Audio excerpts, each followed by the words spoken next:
नमस्कार, आप देख रहे हैं एनएसपी न्यूज 24। मैं हूं शिवेंद्र शर्मा। भारतीय संविधान प्रत्येक नागरिक को यह अधिकार देता है कि वह वोट देकर अपना प्रतिनिधि चुने जो उसकी आवाज विधानसभा और लोकसभा में उठाए। ठीक उसी तरह जनता की सेवा करने के लिए लोक सेवक होते हैं जो संविधान द्वारा जनता की सेवा करने के लिए नियुक्त किए गए हैं। जनता के इन सेवकों को हम सरकारी अधिकारी भी कहते हैं, लेकिन वही जनता के नुमाइंदे जब उसी जनता से बेरुखी करें तो गरीब जनता का अपने सेवक के प्रति गुस्सा फूटना लाजमी है। आज नरसिंहपुर कलेक्ट्रेट में 100 किलोमीटर दूर ग्रामीण क्षेत्र से आए ग्रामीणों का गुस्सा उस समय फूट पड़ा जब नरसिंहपुर कलेक्टर उनकी बात सुने बिना ही उनकी अनदेखी कर निकल गए। इससे गुस्साए ग्रामीण कलेक्टर के दफ्तर के सामने ही धरने पर बैठ गए। नरसिंहपुर में कलेक्टर के दफ्तर के सामने धरने पर बैठे ये ग्रामीण शहर की चकाचौंध से कोसों दूर गांव काचरकोना के निवासी हैं। ये अपनी और अपने क्षेत्र की समस्याएं लेकर बड़ी उम्मीद से कलेक्टर के पास पहुंचे थे, लेकिन साहिब की बेरुखी से निराश और नाउम्मीद होकर वहीं धरने पर बैठ गए। जब यह ग्रामीण अपनी समस्याओं को लेकर कलेक्टर के पास पहुंचे तो कलेक्टर साहब उन्हें अनदेखा कर निकल गए। जनता के सेवक लोक सेवक की यह बेरुखी उसी जनता को नागवार गुजरी और सभी महिलाएं और पुरुष दफ्तर के सामने ही धरने पर बैठकर कलेक्टर को बुलाने की मांग करते रहे।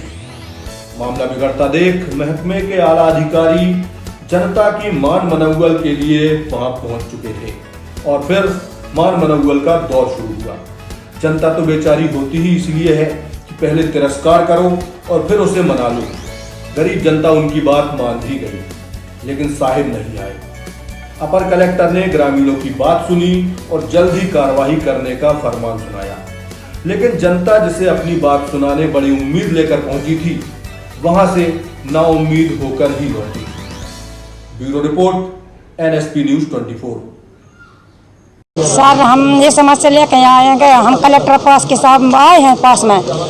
हम जब समस्या लेके यहाँ कि हमें मकान बनना चाहिए, बीपीएल कार्ड बनना चाहिए, लेटरिंगों के पैसा भी नहीं मिले। अच्छा, और जो सी भी समस्या आएंगे हम बहुत परेशान होंगे, इसलिए हम आज हमें देख कर कलेक्टर साहब भाग गए। हमें कुछ नहीं मिला उनके सामने, हमें परिचय नहीं हुआ कलेक्टर साहब के आगे।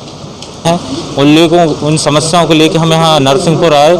कलेक्टर साहब चूँकि यहाँ खड़े थे और हम लोग बोल रहे थे कि आप थोड़ा सा समय निकालें, और वो यहाँ से चले गए। पता नहीं जब कलेक्टर साहब ऐसा संवेदनशील कार्य करेंगे तो नीचे के अधिकारी भी तो निरंकुश होंगे ही। तो हम सब लोग इस आशा में यहाँ आए हैं कि आवास काचरकोना में सिर्फ 37 आवास सिर्फ अभी तक बने हैं और अन्य गांवों में बहुत सारे आवास आ चुके हैं। तो हम कलेक्टर साहब से अनुरोध करने आए थे कि थोड़ा सा काचरकोना की समस्याओं पर ध्यान दीजिए और इस संबंध में कार्रवाई कीजिए कि इस गांव में जो समस्या है वो उनका निराकरण हो।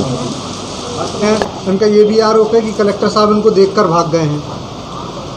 नहीं, तो साहब तो उस समय चले गए थे। साहब को संज्ञान भी नहीं बताया था कि ये लोग आ रहे हैं, क्योंकि काचरकोना ने प्रधानमंत्री आवास के लिए आवेदन दिया है कि उनके बहुत केवल 37 लोगों को लाभ मिला है। अब मैं सूची दिखवा लेता हूँ, इसमें कितने पात्रता अनुसार कितने पात्र हैं। यदि जो पात्र हैं तो उनका प्रधानमंत्री आवास साहब पे नाम जुड़वा लेंगे और जो पात्रता अनुसार उनको आवास प्रधानमंत्री आवास उनको मिलेंगे।